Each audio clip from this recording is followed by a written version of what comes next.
Okay, I think that diversity is having different types of cultures and traditions in a given area. So I believe diversity is having a variety of different perspectives in any situation. So that could be, diversity in gender, diversity in sexuality, and particularly diversity in race. I don't think diversity is particularly any percentage or number. I think diversity is a concept, it's a mindset. It's the idea of being able to accept anyone and understanding the cultural backgrounds that everyone comes from. I think it's that understanding, that education that makes diversity. At the top of my head, there really isn't, I don't really have a concise answer to what diversity is, because there isn't this one single essential answer to what diversity can be. It can be different types of races, different walks of life, such as ethnicities, socioeconomic backgrounds, or political backgrounds. So if I had to say an answer, it'd be race, ethnicity, nationality, and socioeconomic backgrounds. That's where diversity really happens. I believe that diversity is a multicultural atmosphere which encompasses different types of religions, races, origins, socioeconomic statuses, but not only embodies them, but appreciates them, nourishes them, and informs them about the other facets of that multicultural atmosphere. Diversity is a general acceptance, or I guess a willingness to have variety and to experience different kinds of people, different kinds of cultures, different kinds of ideas. In my opinion, diversity is the kind of inclusion and the conscious effort to attempt to understand each and everyone's cultural differences and their history. The William Jewell curriculum, while it has, at least in the classes that I'm in CTI 100, it has made strides towards diversity somewhat.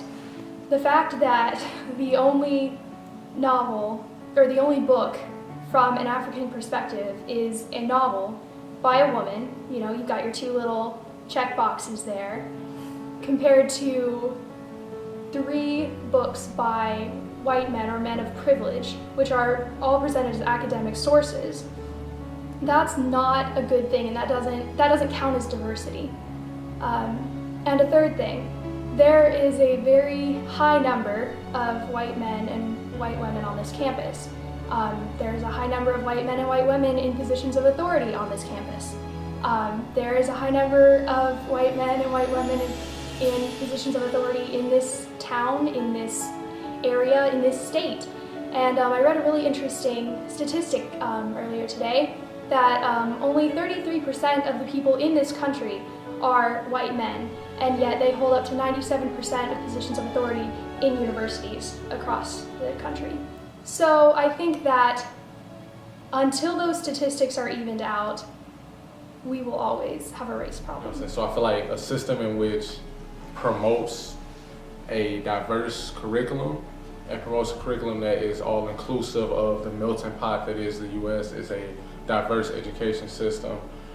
As far as the question of whether or not I feel Jewell models that, I feel Jewell's attempts in the curriculum, particularly the CTI curriculum, I feel like their attempts show a understanding that diversity and what that diversity is lacking on campus. I feel that it shows an attempt of promoting diversity on campus. I just feel that the attempts haven't been particularly useful, considering that there aren't very many authors of color in any of the books. In many of the books in the CTI curriculum, maybe a few. There aren't very many professors of color on campus, and words do not really speak how important that is to be able to identify with successful people who share the same identity that you do. Hey Billy, I just wanted to borrow a moment of your time. I'm seeing things, I'm hearing things, and something feels out of line. There's something in the air that doesn't seem fair. The purpose and responsibility of upholding equality, it's not there. So Billy, let me ask you, where is it? Where is the liberal and the liberal arts education you promised us when we came here? All these books with authors that are old white men with gray hair, all my teachers and staff with black skin are nowhere, and only certain students are spared your undivided attention and care. You don't support them. You look a little confused. Let me clarify what I mean. You looking at me like I'm not supposed to be standing here next to you. Like we in the same class, but your idea of advance is too advanced and my mind can't match you. You also seem to like judging a book by the color of its author, because apparently Maya Angelou is inferior due to her grammatical errors. But white man Mark Twain can write a whole novel with nothing but grammatical errors, and that shit is a literary masterpiece. Billy, why in all your liberalness are your black students invisible? Can you try not to alienate? Why don't you say no to the students, white students, who think that it's okay to refer to each other as niggers, or to go on allowing those same white students to refer to black students as niggers? Is it too much trouble to educate? They say I'm not the average black girl because I'm so well spoken, poised, etiquette, a white man's token. They say I'm not the average black girl. No, not the average black girl, because the pigment of my skin is just a shade lighter than that black girl over there. You know, the black girls over there, the black girls with the nappy hair, the black girls whose elbows can't skip a day without lotion, whose hearts and heads are filled with self-hate and bottled up emotion, the brown girls who have to face society and always be tough because no matter how good they straighten their hair, their good is still not good enough. Why is it that when a student comes to you with an issue in their education and a promise is made to help fix it, and the steps are never taken to ensure that the student is taken care of? Is it too much trouble to cooperate? I think it's my vernacular. How I got half the consonants and twice the apostrophes, so my philosophy can't be valid. Like I speak slave and you speak slave master. This isn't a plantation, it's a classroom. White people think they run shit because they got money to buy a thesaurus. You say gargantuan, I say big as shit. It's still big as shit, really don't matter. I guess AP stands for asshole pretentiousness. Why is it that when the minority of this campus is offended by majority behavior, nothing is done to change the behavior? But when the majority is offended, the minority is asked to change. Don't you see how you suffocate? Why do you think that because my culture is different from yours, it is any less than yours in aspects like intelligence or social class? Why is your solution to assimilate? I know that I had to borrow your language because mine was stolen, but you can't expect me to speak your history wholly while mine is broken. These words are spoken by someone who is fed up with the Eurocentric ideals of this season, and the reason I speak a composite version of your language is because mine was raped away along with my history. I speak broken English so that the perfusing gashes can remind us that our current state is not a mystery. I am so tired. Billy, don't all students have the right to an academic atmosphere where the faculty and staff are setting them up for success? Because right now, you're starting to infuriate. God forbid I excel. A 4.0 means I'm 4 shades lighter because apparently intelligence is a white trait. At least that's what I've gathered. Why do you insist on covering the truth? Don't you know you'll only perpetuate this mess that we're in, accelerate the level of ignorance within our fragile state? You need to stop before it's completely contaminated with hate.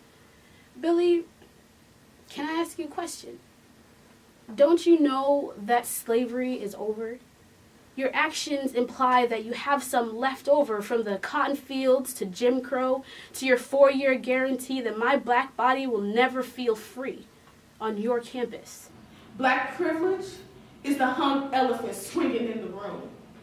It's the memory of a slave ship praying that Alzheimer's kick in. It's me carrying a mouthful of other people's skeletons and using them at my own convenience. Black privilege is the concrete that holds my breath together better than my lungs do. Black privilege is always having to be the strong one. Black privilege is me being so unique, not even God looks like me. Black privilege is still being the first person in line to meet him. Black privilege is a myth, is a joke, is a punchline. It's the time when a teacher asked a little boy what he wanted to be when he grew up, and he said alive. And the way she laughed, and she said, there's no college for that. It's tiring, you know.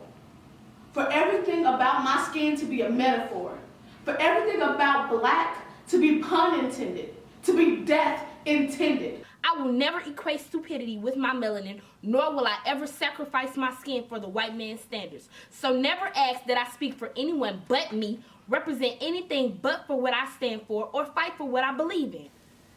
My last question, and then I'm done, is what are you going to do to affect change in the long run? Not hold a meeting or send an email or your little orientation that always fails, but education and understanding and learning the history so that we're all standing in the knowledge of what was and what used to be in order to create a new culture that actually stands for liberty.